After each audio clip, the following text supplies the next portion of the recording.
না আমি ব্যক্তিগতভাবে। আর এই যে স্লোগানটা হয়, দিয়েছি তো রক্ত, আরও দিব রক্ত, রক্তের বন্যায় ভেসে যাবে অন্যায়। কারণ আমি রক্ত কাদের জন্য দিব? আমি যখন দেখলাম আমরা রক্ত দিচ্ছি আর সচিবালয়ে বসে ওরা ভাগ করছে যে মেথডস অফ পেমেন্ট, যে 5 কোটি নাকি 10 কোটি, বলতেছে যে আমি ভাই নির্লোভ মানুষ, আমার এত লোভ নাই, 5 কোটি চলবে। তারপরে যখন বললো যে স্যার 10 কোটি, বলতেছে তোমার যা ভালো মনে হয়। কিসকাউন্ডার, অসভ্য। রাস্তার মধ্যে শিক্ষার্থীরা রক্ত দিয়েছে, ছাত্র জনতা রক্ত দিয়েছে, এই বার্ধক্যের নেতৃত্ব সচিবালয়ে বসে আমাদের রক্ত মারিয়ে তারা টাকা ভাগ করে। সুতরাং এই বার্ধক্য নেতৃত্বের জন্য আর ছাত্র নাগরিক আমরা রক্ত দিতে প্রস্তুত না। আমরা আমাদের জায়গা থেকে স্পষ্ট করতে চাই, আপনারা যারা সচিবালয়ে বসে নীতি নির্ধারণ করছেন আপনারা সচেতন হন।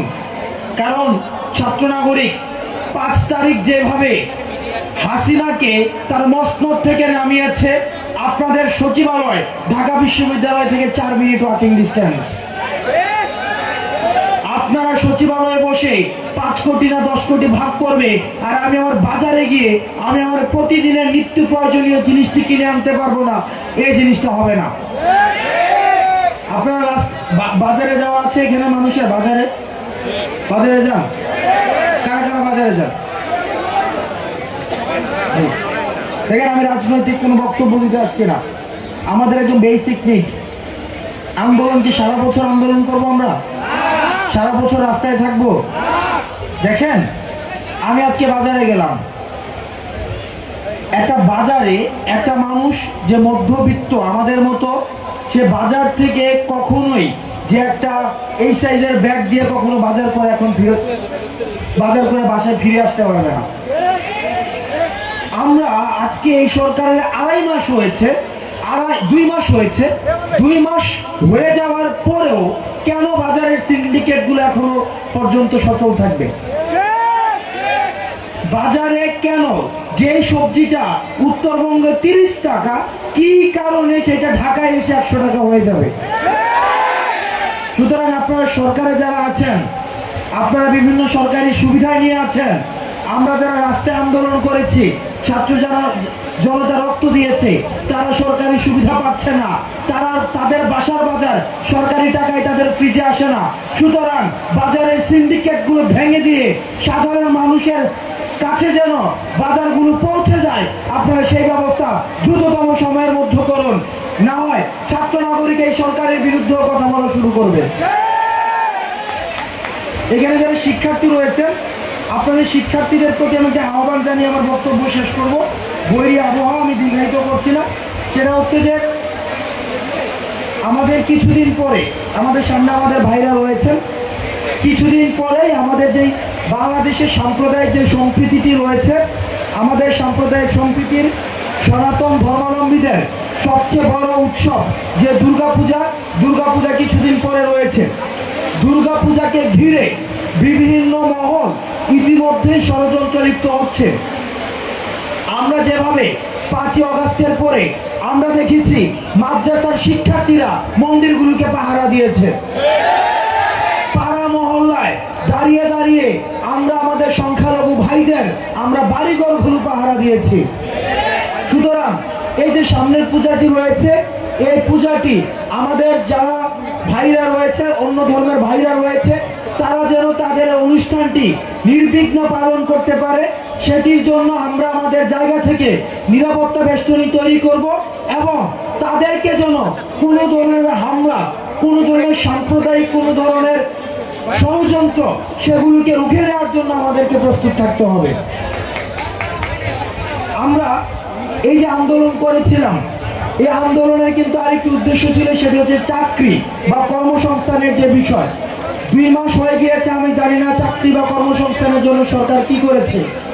আমরা চাই, আমরা যারা বেকার রয়েছেন, আমাদের যে বেকার ভাইয়েরা রাস্তায় নেমে আসছেন, আপনারা আমাদের এই বেকার ভাইদের জন্য দ্রুততম সময়ের মধ্যে চাকরির সার্কুলারগুলো দিবেন। চাকরির সার্কুলারগুলো দিয়ে তাদের বেকার জীবনের অবসান আপনারা করবেন। সর্বশেষ কথা, এখানে যারা রয়েছেন বেশিরভাগ হচ্ছে শিক্ষার্থী, স্কুল গোয়িং, কলেজ গোয়িং। আপনারা বেশিরভাগ শিক্ষার্থী। এখানে আমি স্কুল ড্রেস পরা অনেককে দেখতে পাচ্ছি, কলেজ ড্রেস পরা অনেককে দেখতে পাচ্ছি। আমি একটা জিনিস আপনাদেরকে সচেতন করছি, আমাদের এই যে স্বাধীনতা পরবর্তী যে বাংলাদেশটি প্রতিষ্ঠিত হয়েছে, এই স্বাধীনতা পরবর্তী বাংলাদেশে কয়েকটা জিনিস থাকবে না। এক, প্রোটোকল পলিটিক্স থাকবে না। দুই, সেলফি পলিটিক্স এগুলো থাকবে না। সুতরাং ভাইয়ের সাথে একটা সেলফি তুলে ফেসবুকে পোস্ট দিয়ে অন্যদের নজর কেড়ে পদ বা পদোন্নতি বাগিয়ে নেওয়ার যে চর্চা, এই চর্চাকে কবরস্থ করতে হবে।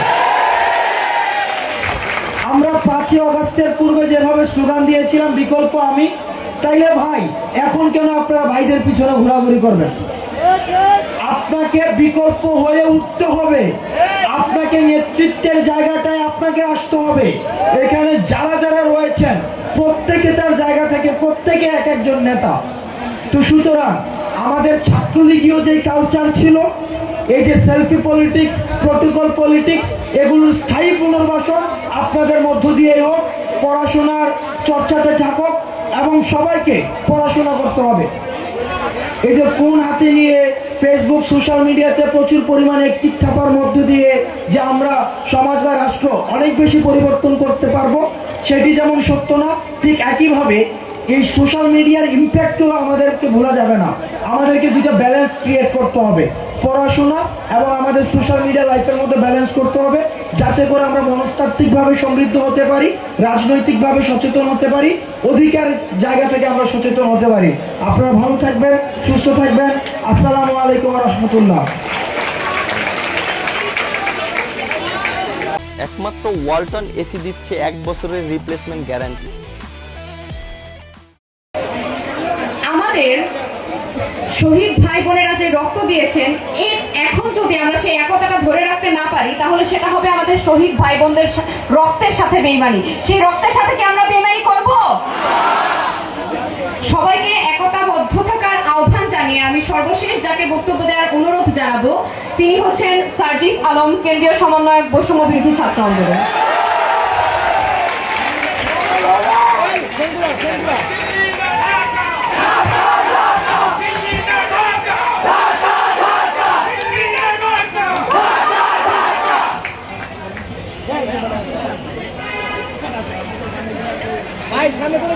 2024 সালের ছাত্র জনতার এই যে অভ্যুত্থান, এই অভ্যুত্থানে পুরো বাংলাদেশের রক্তক্ষয়ী যে কয়েকটি যুদ্ধক্ষেত্র ছিল, সে কয়েকটি যুদ্ধক্ষেত্রে অন্যতম যুদ্ধক্ষেত্র।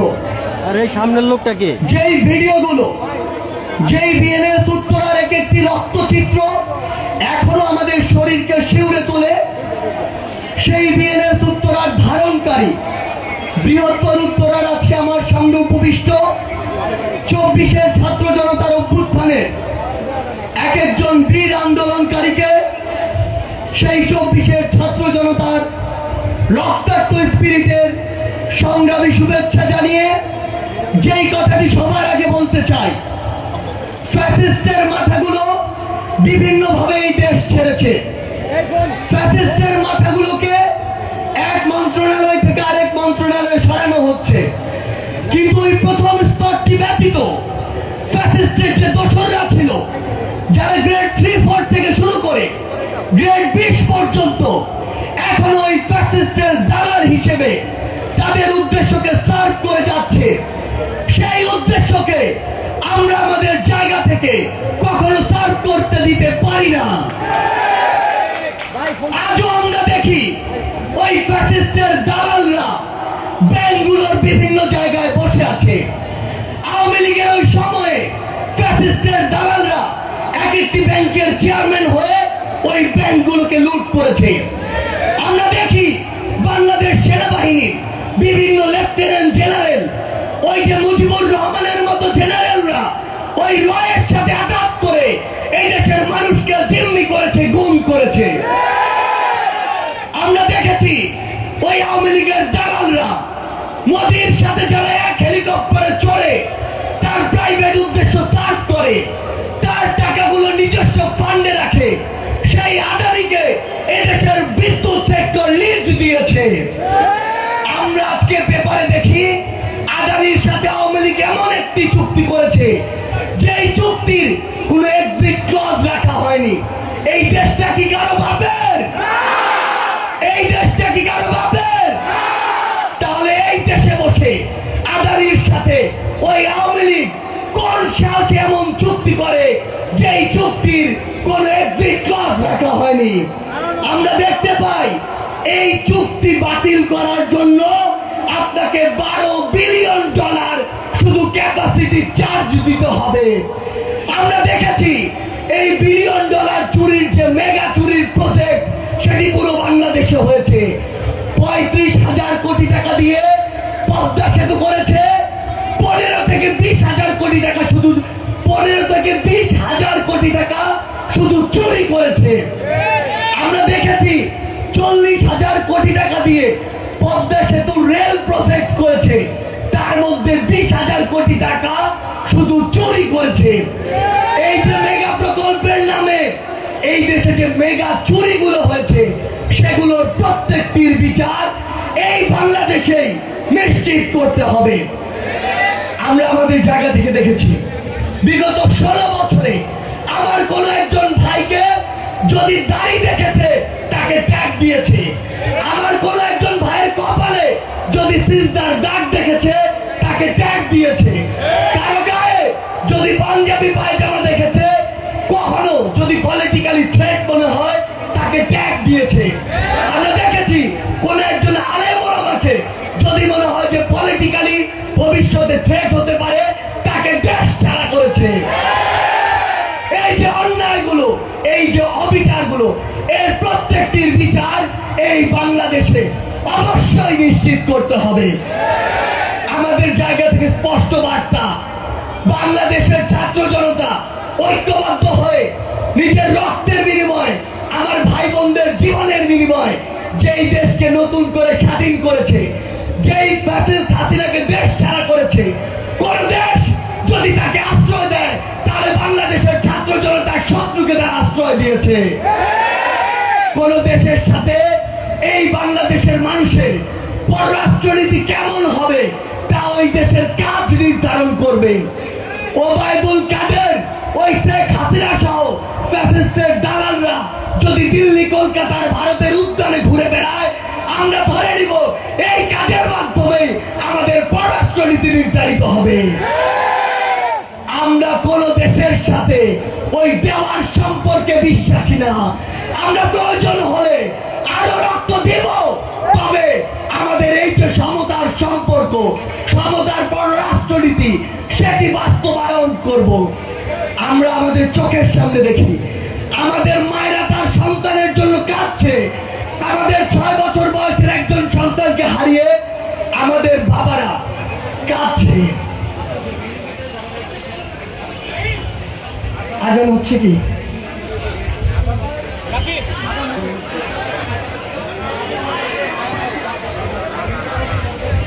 আমরা আজকে যখন উত্তরায় কথা বলি, আমরা দেখি আমাদের ওই মায়েদের চোখ থেকে, বাবাদের চোখ থেকে, ভাইদের চোখ থেকে, বোনেদের চোখ থেকে অঝরে এখনো বৃষ্টির পানির মতো চোখের পানি পড়ছে। অথচ কিছু কিছু মানুষ এই যে স্পিরিট, এই স্পিরিটকে ভুলে গিয়ে সমন্বয়ের দাবি করে বিভিন্ন জায়গায় নিজের ভাগ দিতে ব্যস্ত। আমার যে ভাই শহীদ হয়েছে সে ওই কবর থেকে কিভাবে এই ভাগ দিতে আসবে? আমার যে ভাই এখন ওই হাসপাতালে শুয়ে আছে, যে ভাই হাত হারিয়েছে, পা হারিয়েছে, চোখ হারিয়েছে, সে কিভাবে হাসপাতাল থেকে উঠে এসে এই ভাগ দিতে আসবে? আমাদের যদি বিন্দু মাত্র লজ্জা থেকে থাকে তাহলে কোনো নাম ব্যবহার করে, কোনো পদ ব্যবহার করে, নিজের ওই ছোটখাটো স্যাক্রিফাইস গুলোকে ব্যবহার করে আমরা কোনো জায়গায় নিজেদের ভাগের দাবি করতে পারি না। আমাদের জায়গা থেকে আপনাদের উদ্দেশ্যে স্পষ্ট একটি বার্তা, সেটি হচ্ছে এই ফ্যাসিস্টের দালালরা এখনো বিভিন্ন জায়গায় বিভিন্ন নামকে ব্যবহার করে আমাদের উপরে পাল্টা আক্রমণের চেষ্টা করছে। আমরা দেখেছি ওই সচিবালয়ে আনসার নামক কতিপয় বিপদগামী ওই ফ্যাসিস্টের দালাল তারা আনসার লীগ হয়ে ফিরেছে। আমরা আপনাদেরকে সতর্ক করতে চাই, এখনো প্রত্যেকটি জায়গায় ওই সাভারে বলেন, কিংবা বাংলাদেশের সচিবালয় সহ অন্যান্য জায়গাগুলোতে বলেন, এখনো তারা এই অপচেষ্টাটি করার সর্বোচ্চ চেষ্টা করছে। সামনে আমাদের যে হিন্দু ধর্মাবলম্বী ভাই বোনেরা রয়েছে, তাদের যে পূজা উৎসব সেটি রয়েছে। আমরা যেভাবে 5 আগস্টের বীর পরে তাদের ওই পূজা মণ্ডপের সামনে গিয়ে, বাড়ির সামনে গিয়ে দাঁড়িয়েছিলাম তাদের নিরাপত্তার জন্য, আমরা আবারও এই সামনে তাদের ওই উৎসবে তাদের নিরাপত্তার জন্য প্রয়োজনে আবার ঢাল হয়ে দাঁড়াবো। একটি জিনিস মনে রাখবেন, ওই যে দোসররা, ওই যে দোসরের এজেন্টরা, ওই যে দোসরের দেশগুলো, এগুলো কিন্তু এখনো থেমে নেই। তাদের রক্ত কিন্তু এখনো ঠান্ডা হয়ে আছে। তারা কিন্তু এখনো বিভিন্ন এজেন্টের মাধ্যমে এই পরিকল্পনা আসছে কিভাবে পাল্টা ছবল দেওয়া যায়। আমাদের ছোট ছোট স্বার্থ, আমাদের ছোট ছোট রাজনৈতিক উদ্দেশ্য, এই বিষয়গুলোকে অনুরোধ করছি এক পাশে রাখবেন। সামনে জনগণের ভোটে নির্বাচিত জনগণের সরকার হওয়ার পূর্ব পর্যন্ত আপনাদেরকে এই ছোটখাটো স্বার্থগুলো এক পাশে রেখে বাংলাদেশ রাষ্ট্রের জন্য, বাংলাদেশের জনগণের জন্য ঐক্যবদ্ধ হতে হবে। এবং এই ঐক্যবদ্ধ হওয়ার কোনো বিকল্প নেই। শুধু একটি জিনিস মনে রাখবেন, যদি কোনোভাবে আমাদের এই খামখেয়ালির জন্য, ছোটখাটো স্বার্থের জন্য কোনোদিন ওই ফ্যাসিস্টরা এই পাল্টা আক্রমণ চালাতে পারে, এই সামনে যারা বসে আছেন আমার ভাইয়েরা বোনেরা, এই বাংলাদেশের জনগণ, বিশ্বাস করুন সকলকে সারা জীবনের জন্য একটি বন্দিশালায় থাকতে হবে। আমরা এই বন্দিশালায় আর থাকতে চাই না। শুধু একটি কথাই বলবো, এই বাংলাদেশকে যদি আমরা বাংলাদেশের জনগণের মতো করে চালাতে চাই, আমাদের প্রত্যাশিত স্বপ্নের বাংলাদেশ দেখতে চাই, তাহলে আমাদের এই ছোটখাটো স্বার্থগুলোকে এক পাশে রেখে 24-এর ছাত্র জনতার অভ্যুত্থানের যে ঐক্যবদ্ধ হওয়ার স্পিরিট ছিল, সেই স্পিরিটকে ধারণ করে সামনের দিকে এগিয়ে যেতে হবে।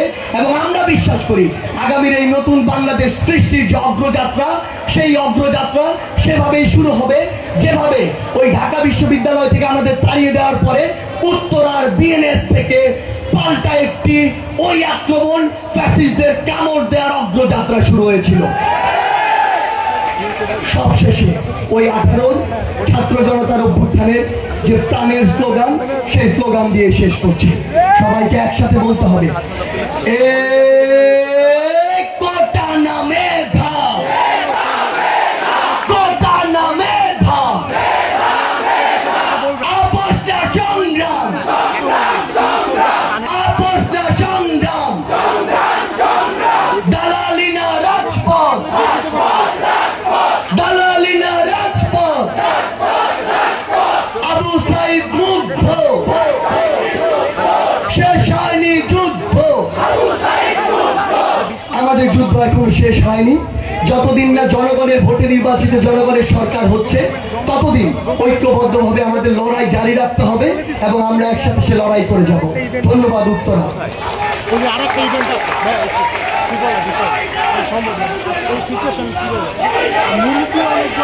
ভলান্টিয়ার ভাইদের দৃষ্টি আকর্ষণ করছি, খুব সুন্দর করে আমরা চেইন করে দেই যেন আমাদের অতিথিবৃন্দ খুব সহজেই যেতে পারে।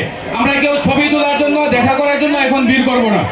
আমরা ছবি তোলার জন্য, সাক্ষাৎ করার জন্য এখন ভিড় করব না। আমরা চেইন করে দেই আমাদের অতিথিবৃন্দ যেন খুব সহজেই যেতে পারে।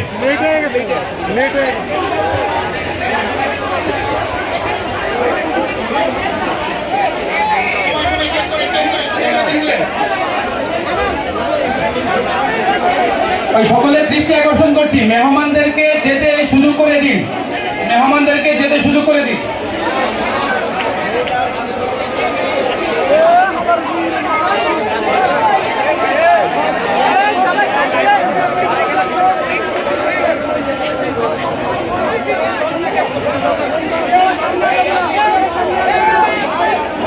রাস্তা ক্লিয়ার করে দেই, রাস্তা ক্লিয়ার করে দেই প্লিজ ভাই, রাস্তা ক্লিয়ার করে দেই,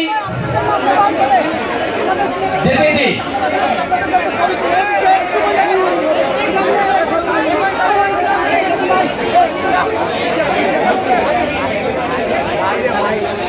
আপনি